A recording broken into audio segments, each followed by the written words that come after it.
Hello, thank you so much for watching Women 360. My name is Judy Ngulube. Now, we are at that period of a time where we are talking about gender-based violence. It is in our media every day, in the newspapers, you see it every day.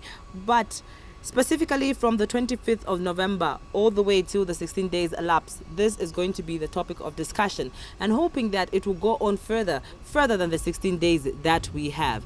So today my focus is on that, and this brings me to a memory that of a program that we did last year, where we spoke to a woman who was actually in a relationship that was very abusive. She did leave her husband, and latest on that story is that she actually is married. She remarried and is now living her fairy tale story.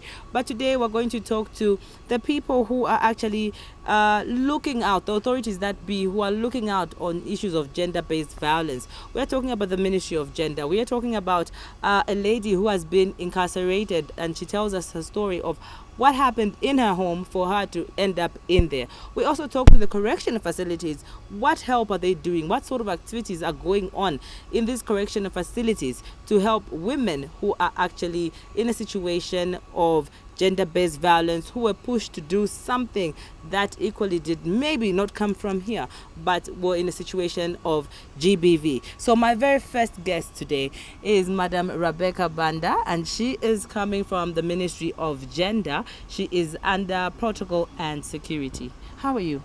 I'm fine, and you, ma'am? I'm very fine, thank you. Thank you so much for appearing on Women 360. We are very delighted. You're welcome. Okay.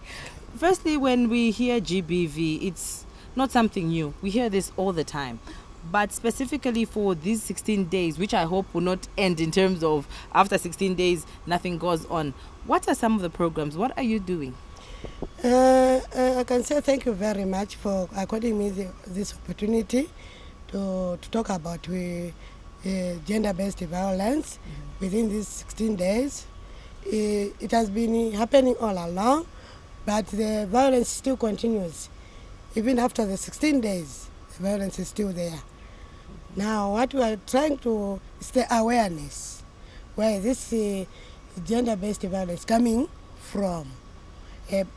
Before it was gender-based violence between children and women, because most of the times, a woman is the one who has a child. So we've seen an escalation, if I may say so, from just beating to now killings. Yeah. And to think of a woman getting up and kill her partner is, well, sort of going against the nature of what we know women for. So what are some of the things that you are doing, and why do you think these are the issues that are coming up through your interactions with these women? Yes, through interaction of these women, we just have to make them understand. A woman, a man, we are all the same. Before it was only a woman being victimized. Now these days, because we have seen that we women, we are very much at the side of being victimized. So in the same vein, we try very much to say, I should also show this man that I'm also a human being, I can overpower him. As a result, the killings have been happening. Okay. Yes. In a holistic approach, yeah. What is the ministry doing in these situations, especially concerning GBV? Concerning GBV, the ministry have tried to open a lot of outlets where these cases can be reported to, where these cases can be handled as fast as they can. And they've tried to put in a lot of workshops, a lot of drama groups being performed, socialization in place of work, at home, whatever they can come up with, flyers, to try and meet each and every group, age, whether a newborn from the mother's womb up to when she's as old or he is as old as I am. Okay. Yes. When it comes to issues of violence against partners, women to men, men towards women, there's also the issue of cultural issues that come in, tradition of a particular country. For instance, Zambia, you know, when you're getting into marriage, you're told all those issues of if something bad is happening in your home, you do not have to paint it out there, which is kind of going against what is being sensitized about gender-based violence. How do you tackle that issue as a ministry? Yeah, as a ministry, we are trying to partner with even a church and the traditional rulers You know, when a child is born in a home where there are two people who are lovers. I've never heard that somebody has married an enemy. Yes. Now we are trying to find out what is the root cause of this violence. A violence to a woman to a husband to a wife to a child, a father to a child. Now we are trying to find out where did we go wrong for this violence to be going up instead of going down. Okay. Yes. Madam Rebecca, I'll ask you to look right into that camera and give a message to ladies that are in a situation of gender-based violence, ladies that are contemplating what next to do from the ministry's standpoint. Yes, at a ministry point of view, I am a woman, and as a woman, I'm a survivor of gender-based violence. That's why I'm here, part of gender working and part of women's folk.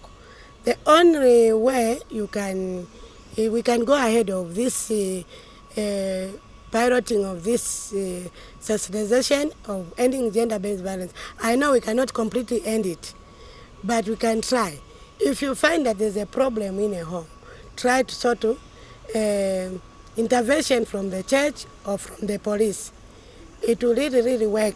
Even a child, I can be a violent mother to my child, and the fact is that what I've gone through, I've seen that even my children, they will be in the same vein, whether they are going to school, even that we have slept outside, going to write grade 12 or grade whatever in class. They were intelligent, but as a result, because they are coming from a home where there's violence, they didn't do very well. Okay. As a result, even their children, they follow the same route. So as parents, not as a woman, but as parents, mother, father, let's try to maintain the same love we had from the word go up to the end. All right. Thank you so much. You're welcome. All right, you are still watching Women 360. We are talking the issue of gender-based violence here in Zambia.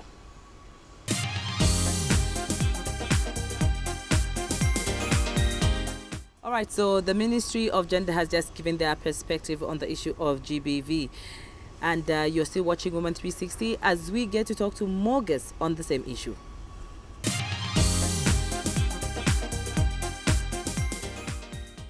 Slightly over 11 years ago, she was known as a successful businesswoman. Today, she is incarcerated at the Lusaka Central Prison, serving a life sentence, of which she has done 11 years. Beatrice Hangwende and her co-accused had initially been sentenced to death for murdering her husband's lover, Chabwera Enterprises executive Monica Chabwera Phiri. This was an intriguing love story gone wrong in Zambia's modern history, which saw the Zambian media dissect the story of how emotional and physical abuse can cause a businesswoman, wife, and mother to hire people to murder her husband's lover. Thank you so much for still watching Women 360, and we are talking gender-based violence in Zambia. Now I have a lady who is actually at serving a sentence at Lusaka Central Correctional Facility. Her name is Beatrice Hangwende. Let's just get to hear her story, how she ended up there, and give us the real perspective from where she's coming from, where she is right now, and her future plans, of course. Beatrice, how are you? Thank you so much for appearing on Women 360. Thank you, Judy. All right. We'll start from this. I'm sure you've told your story so many times, but for the sake of our viewers and the people who have not heard your story, what happened? What happened on that day? What led to the events that occurred on that day? Judy, first of all, I'll tell you my name. My full names are Beatrice Hangwende. I'm a mother of 3. I'm saving life at the moment. I want, first of all, before I go any further, to thank the President, the Republican President of Zambia, for changing Zambia Prison Service to Zambia Correctional Service.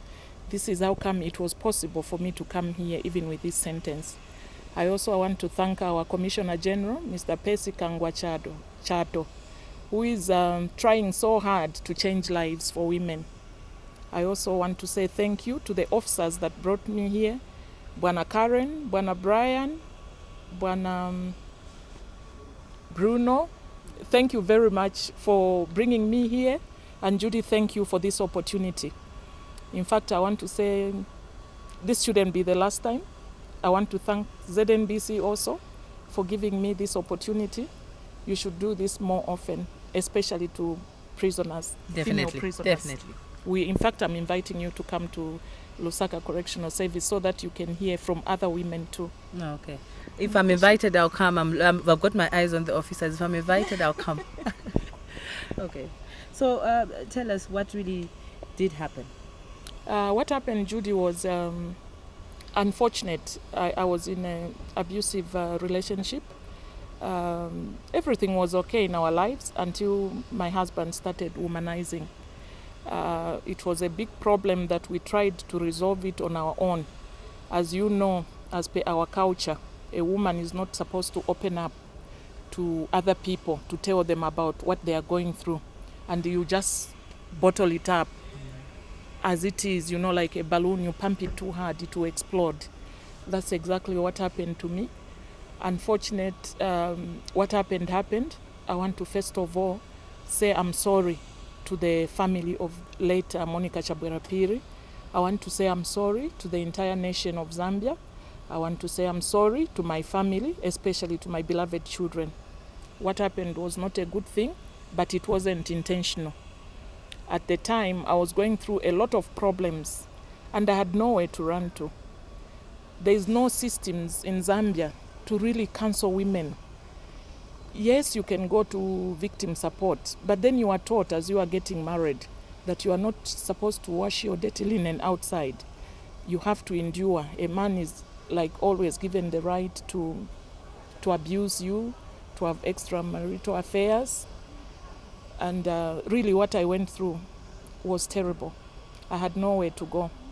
I know sometimes you don't really want to go back to that day or the activities that occurred leading to that. But for those who have not heard your story, they might be wondering what exactly went on. If you could please. What went on was that my husband had an affair with a woman for a very long time. I suffered. We went on, the children suffered, I suffered. I wasn't in the right state of mind when that happened. I actually got the wrong advice from people maybe who were telling me the best way to end this is just to get that woman out of the picture, which was wrong. I regret ever doing that. Yes. So if there's a woman out there who's watching and she's in a similar situation, like we all know, Africa, Zambia, you're told to bottle things up, not embarrass your husband out there. Yes. What would you tell them at this point in your life? At this point, I would urge all the women countrywide to please seek counsel from the church, seek counsel from victim support. We've now got victim support. Don't keep quiet and don't make a mistake of doing what I did. Prison is not a good place. I ruined my life. I was a very successful woman, a mother. Now I've been in prison almost 11 years. I don't know where my children are. I'm not allowed to see my children. I've lost everything I had, all the properties, everything I ever owned. And I've lost all friends. People tend to abandon you when you get yourself in this situation. Please don't make the mistake that I made.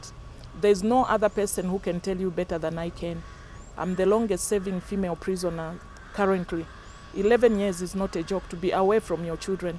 When I went to prison, my son was only 2 years. It's not a good thing. I would also urge the government maybe to support the women more, especially Minister of Gender. Can you come in? We need you in prison. The women are helpless. They need to be cancelled. And also our justice system. I think you feel alone when you go to court. I was lucky that I could afford a lawyer. Women can't afford lawyers in prison. Some of them, they just go to court and admit to what they didn't do. I would urge the women, the churches, the NGOs, please help the women to help the women to do the right thing. Most of them, they do the wrong thing because they've got no help from anybody. to take the right direction. Okay.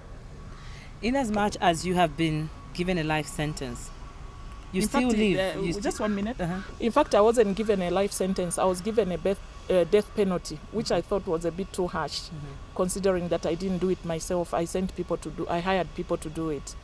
I was given a death penalty. I actually want to say thank you very much to His Excellency, our President, Mr. Edgar Chagwa, who dropped my sentence from death penalty to life. It's better I live and teach other women that it's not good to do what I did. Exactly where I was going. So I was thinking, if you have a life sentence, what message are you carrying with you? What is the biggest message you can tell women who are contemplating or are struggling with GBV right now? In fact, I would say that when I came into prison in 2007, these cases were not as much as they are now. That definitely shows us that there's something that is not right in our society. So it's actually, the numbers are going up. I was so ashamed, actually. That time I went to Lusaka Central Prison, I was the only one. There were other women, but they were in Kabwe. But right now, it's order of the day. Something is definitely wrong. Something is going wrong out there. The numbers are just getting too big. Something has to be done.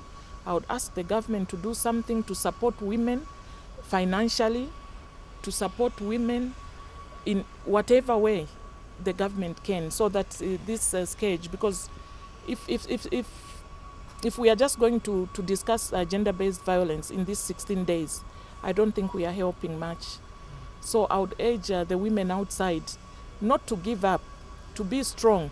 It's better not to go to prison, to leave your children, to destroy your children's lives, to leave your family, to suffer more outside. Instead, first seek the face of God, then go to where you can get help, like the churches and the victim support. And I think a Minister of Gender should come in to help women, to support women. Because most of the women outside, they do that, they stay in abusive relationship because they've got no other means of survival. That's the only way of surviving, is the husband. If they had other things to do, they wouldn't stay in abusive relationships. Women are truly abused out there. I couldn't even tell you some of the things that I went through in my marriage. And the time I've spent in prison, the 11 years, I've interviewed women. I've seen the scars, the injuries that they come with to prison. It's terrible. Something has to be done. Now that you say that, you spent 11 years. Tell me about your day, your typical day, when you wake up. We're curious. Well, when you wake up, right now, since it's Zambia Correctional Service, it's been opened up. We are learning, we are being trained to counsel others. I'm a peer educator. You counsel others, you can go to school and improve yourself so that when you go outside, it will be a lot easier. You can learn, there are trades that you can do, almost everything actually. We thank our Commissioner General. He's opened the doors of Zambia Prison, Zambia Correctional Service. You can learn so that you don't go out there again to go back to what you were going through. You can learn to bake, you can learn a lot of things. There are a lot of activities in prison right now. Okay. We thank the government, we thank our commissioner, and we want more women to come in, the NGOs, to come in and help and support the prisoners, so that when they go out, they will do the right thing. They will be able to look after their children. Okay. You are sort of, Beatrice, like the indirect ambassador of most of the women in the correction facility. What is the one message that most of them have or would shout out and say if they had this opportunity that you have sitting right there? In fact, first of all, the message is that women need support, especially when they go to the courts of law. I want to talk to our members of parliament to change the laws a little bit. Sometimes the punishment is too harsh on women. The crimes they committed, they didn't commit them intentionally. It's we need the legal system to be changed. The sentences are too harsh. When the judges come to visit prison, they say that the laws have been made by the lawmakers. So I'm urging the female MPs to please try and change some of these laws. Women need a lot of support. I feel there's no support for women. They don't have a legal representation. We want women to be helped when they go to court. so that they can get maybe lesser punishment. Okay. Two wrongs don't make a right. Yes, they accept they made a mistake, but I'm asking also the government to give them a second chance. Women are mothers. If a woman is not in the home, the children are destroyed. Okay. And lastly, Beatrice, your last words. To have to be in incarceration for the rest of your life is something that I cannot imagine, something that is happening to you, and I'd like you to tell us your thoughts and plans for the future, in as much as they'll be in incarceration. Right now, actually, my life is in the hands of God. I'm asking to the powers that be. Yes, I made a mistake, and I think I need to be given a second chance to make right by saving another life. What I did was not right, but I did it maybe because I didn't have the support. You actually have to walk through you actually have to pass through prison to understand, to see, and to help other women not to make the same mistake. All right. Thank you so much. Before we finish, I'm inviting you, Judy. Okay. I think it's important that you come and speak to other women in prison. Not everybody is so lucky to come. They can't bring all of us. Let this not end with the 16 days. We want you to continue counseling, supporting women, urging the other NGOs to come in to support them financially. So officially, I'm inviting you to come to prison and interview other women. It's a date, Beatrice. It's a date. Thank you so much. Judy. All right. I've just been talking to Beatrice Hangwende. She is currently serving a life sentence at the Lusaka Correctional Facility here in Lusaka, Zambia. She has already done 11 years of her life sentence. She tells us what happened. She adds her voice to gender-based violence and what she feels she needs to do about it as somebody who actually has gone through some correctional process. You're watching Woman 360.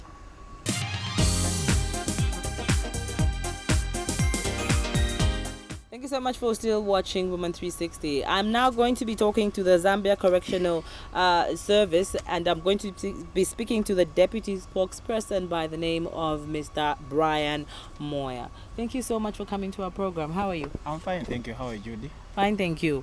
Okay. Having this situation where you are having more women getting into prison for the reason of GBV, which sometimes unfortunately leads to the death of a partner. Yes. How does that pan out for the correctional facility? It has really brought a big challenge for the correctional service because, as you might be aware, the correctional facilities, they are overcrowded.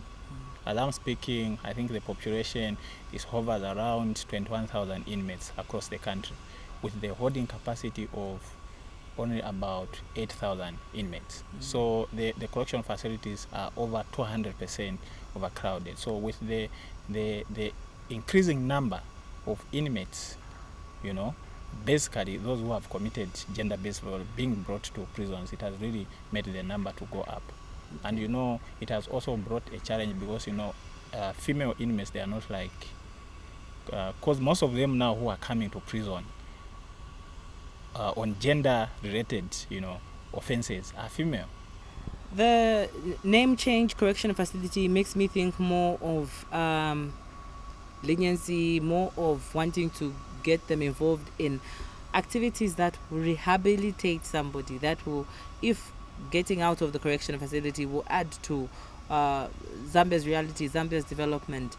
Is this what is happening for the women who are leaving prison? Thank you so much. Of course, the correctional approach is a soft approach towards, you know, prison management.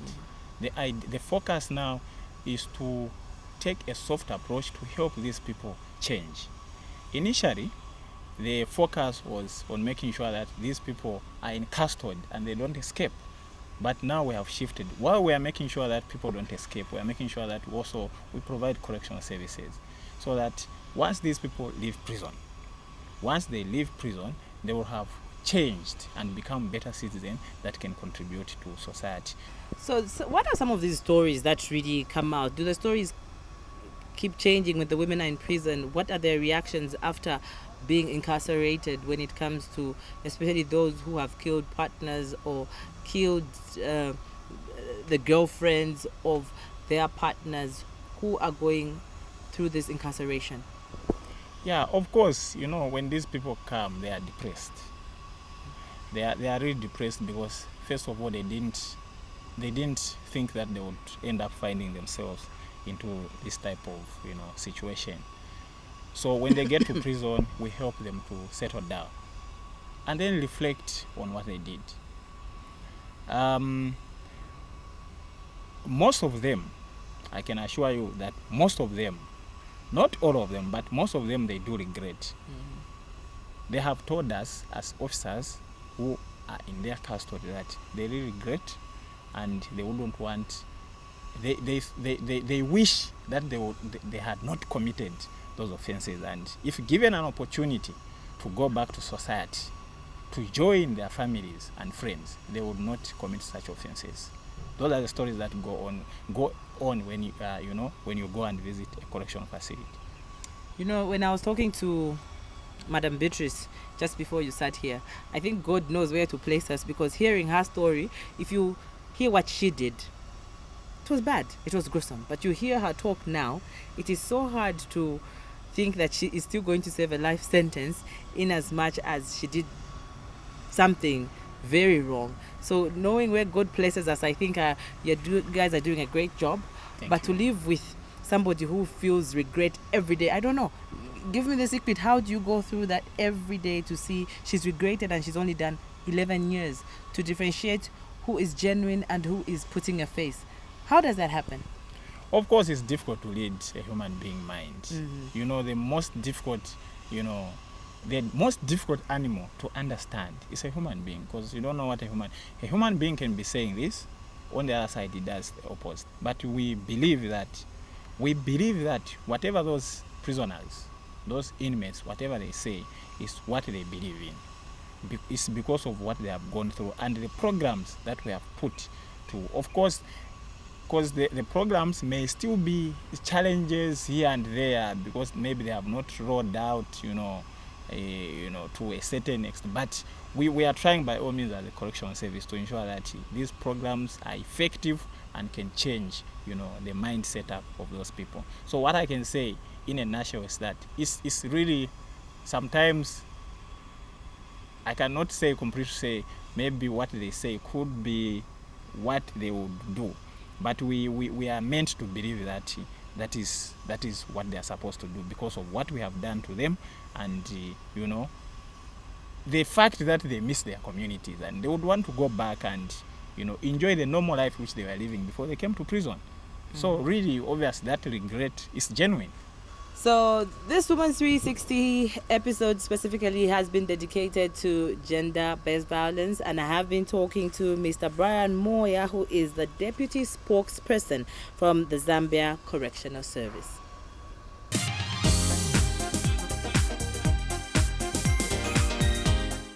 When you hear issues of destiny, issues of fate, one never thinks of spending their whole life in a correctional facility. But that is what Beatrice Hangwende is going through right now. Her message to women out there is, think before you act. Emotions may be there, but what is going to be the repercussions of those actions? We have been talking gender-based violence. We've spoken to the Ministry of Gender, as a representative from the correctional facility here in Zambia, as well as somebody who has gone through this and is serving a life sentence for it. This has been Judy Ngulube for Women 360.